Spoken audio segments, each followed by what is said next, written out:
यो खेल ली थी वहाँ। अच्छा, ये सब बहकाई चीज दी। अब ऐसा बिठा कर जब ले गाओ कहाँ लेके गए थे? नार पे, इधर साकर नार। आपको ये कहकर लेके परचून का सामान लेके आना है, पकड़ के बैठ जाना। फिर कहाँ लेके गए आपको? 70 नहर पे। साखर नहर पे। आज इस दरी में से चलते वहाँ से दरी थी ना, उसमें ही थी इतने। तो मैं जा रही, तो फिर वो मुझे ले जाने जाए, तो मेरा वो जबरदस्ती तो बदतमीजी चल रहा था। इस समय हम देवबंद कोतवाली में मौजूद हैं और हमारे साथ आप तस्वीरों में देख रहे हैं एक माँ अपनी बेटी को यहाँ पर लेकर आई है और इनका आरोप है कि इनके गांव का एक व्यक्ति जो वहाँ पर दुकान चलाता है, इनकी बेटी को उसने बहकाकर अपनी बाइक पर बैठाकर कहीं खेत में ले गया था और कहीं ना कहीं गंदी नीयत से उसका इरादा था कुछ। तो क्या कहना चाहेंगे आप? देवबंद थाने में आए हैं जी, क्या नाम लेकर कुछ तो इरादा होगा ही गंदी अल्फाज का ही। जी। तो अगर मुंह मान मौके पर ना होता कोई, तो क्या पता क्या कर सकता इसके साथ, मार को भी कुछ कर गिर सकता नहर में। कितनी उम्र है आपकी बच्ची की? 14 साल। तो आपने दुकान पे कुछ सामान लेने के लिए भेजा था? जी नहीं, यो खेल ली थी वहाँ। अच्छा, ये सब बहकाई चीज दी। अब ऐसा बिठा कर जब ले गाओ कहाँ लेके गए थे? नार पे, इधर साकर नार। तो फिर आपको कैसे पता लगा भाई आपकी लड़की को ऐसे ले गए हैं? पड़ोसियों ने देखा, जो गांव के मच्छी पकड़ रहे थे जी। उन्होंने देखी। फिर जब इसकी चीख की आवाज गई, उन्होंने देखी है कि तो पड़ोसी की मारी, वे भागे। तो जब वो भागा फिर तो क्या कहीं खेत वेत के अंदर लेके गए? ईख में ले जा रहा था खींच को। आप समझ सकते हैं, मतलब सरकार का कहना है बेटी बचाओ बेटी पढ़ाओ, पर बेटी कितनी सुरक्षित है? अपने घर में अपने गांव में भी बेटी सुरक्षित नहीं है। कहीं ना कहीं इस तरह की मानसिकता के लोग हर तरफ बेटियों पर बुरी नजर डालते हुए नजर आते हैं। तो आपकी कोई सुनवाई हुई यहाँ पर?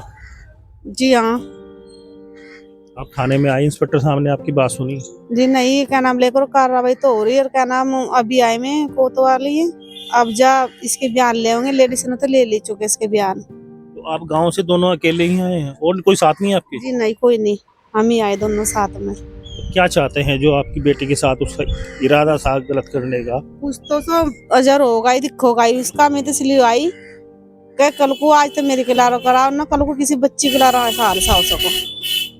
जो गाँव बस्ती की बेटी सबकी इज्जत है को। तो क्या चाहते हैं आप? उसके खिलाफ क्या कार्रवाई होनी चाहिए? जियो में तो चाह रही है कुली कड़ोई ना, वो करना भूल जा किसी की बच्ची के खिलाफ ऐसी हरकत।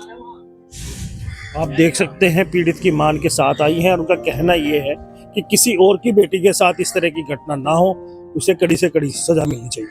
मैं मनदीप रमेश अपने सहयोगी मुजक्किर अहमद के साथ हकीकत लाइव कोशिश करते हैं बात करने की।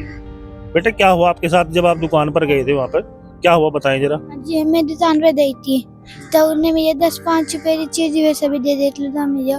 तो मुझे पता नहीं था वो मुझे नहीं देगा। तो उन्हें मैंने ले ली हुई थी, कोई बात नहीं। तो मेरी माँ अम्मी दल गई हुई थी तल मुझे वे नहर वहाँ से नहीं था, मेरा सामान पटलवा तो ले जाओ, परचून तो सामान था, उन्हें दुकान खोल रखी है ना। तो मैंने मने भी तो दी, मैंने मने भी तो दी। तो उन्हें था तो ये बात नहीं, तो बात नहीं होनी थी। फिर मैं जा रही तो उनने मेरा पैर तो मुझे 70 नहर पे ले जाओ। मैं चली गई, मैंने सोचा सामान ही ले जाएगा बदलते। तो वहाँ से तो दुकान नहीं थी परचून की। तो फिर वहाँ से एक आपको ये कहकर लेके परचून का सामान लेके आना है, पकड़ के बैठ जाना। फिर कहाँ लेके गए आपको? 70 नहर पे। साखर नहर पर। फिर क्या हुआ? फिर वहाँ से वो मुझे चढ़ा। आज इस दरी में से चलते वहाँ से दरी थी ना, उसमें ही थी इतने। तो मैं जा रही, तो फिर वो मुझे ले जाने जाए, तो मेरा वो जबरदस्ती तो बदतमीजी चल रहा था। तो मैंने रुकती तैयार दी। तो फिर वनडे तो मच्छी पकड़ ले जा आदमी, तो है भी थे हमारे वनडे थे। तो फिर मैंने रुकती तैयार दी, तो मैं आए। यानी कि जब गलत इरादे से वो आपको लेके जा रहा था, आपने शोर मचा दिया और वहाँ पर जो मछली पकड़ रहे थे वो लोग आ गए, उन्होंने आपको छुड़ाया? हाँ जी। फिर वो बांध दिया और फिर मुझे आधे रास्ते में जाते बिठा दिया उन्होंने। फिर मुझे मैं इधर छोड़ते फिर जा दिया। आप समझ सकते हैं बहादुर बेटी है, इसने स्थिति को परखा और नजदीक ही कुछ लोग थे, साखर नहर पर इसको लेकर गया था जहां इन्होंने शोर मचाया और शोर मचाने के बाद में जो मछली पकड़ तो हो भी सकता था, नहीं खराब जी। गया था वो, इरादे से तो गलत गया था वो, तो अगर ना मान मौके पर मरा होता कोई, तो इस वजह से जान बची किसकी। हो भी सकता इस तरह की वीडियो को दिखाने का हमारा मकसद केवल इतना है, तो तमाम बेटियां भी हमारी वीडियो देखती हैं, वो भी इस तरह के माहौल को समझे, किस तरह का क्या माहौल है। और जैसे इस बेटी ने अपनी इज्जत बचाई है, अपने मान सम्मान बचाया है, वो भी सीखें। मैं मनदीप रमेश, हकीकत लाइव।